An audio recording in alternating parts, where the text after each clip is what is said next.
ஒரே மாதிரி கையெழுத்து போட்ட ஃபோர்ஜரி கேசஸ் நாங்களே நிறைய பார்த்துருக்கோம். அப்படி இருக்கும்போது ஒரே மாதிரியான ஸ்ட்ரோக்ஸ்ன்ற வாதத்தை மட்டுமே வச்சுக்கிட்டு அவனை தூக்கில் போடுற தள்ளி வைக்க சொல்றீங்களா? Order order order. அவன் பட்டாம்பூச்சி இருக்க வாய்ப்பே இல்லை. இது ஏதோ விளம்பரத்துக்கு செஞ்ச மாதிரிலாம் இருக்கு. நீங்க என்ன நினைக்கிறீங்க sir? Nemo Mauritius Presimenter Mentire. உங்க அப்பா என்னமோ சொல்றாரு என்ன? அது மரண வாக்குமூலம் சம்மந்தப்பட்ட லீகல் டேர்ம்.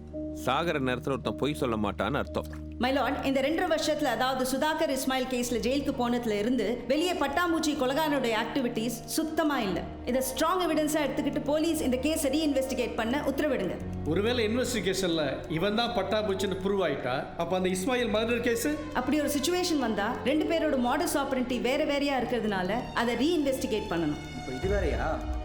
இது ஒரு கொலைகாரனை பற்றிய வழக்காக மட்டும் இல்லாமல் சமூக நலன் சார்ந்த வழக்காகவும் இருப்பதால் பாதிக்கப்பட்ட குடும்பங்களுக்கு நீதி வழங்க வேண்டி காவல்துறை 30 நாட்களுக்குள் பட்டாம்பூச்சி வழக்கை விசாரணை செய்து குற்றப்பத்திரிகையை விரைவில் தாக்கல் செய்ய வேண்டும்.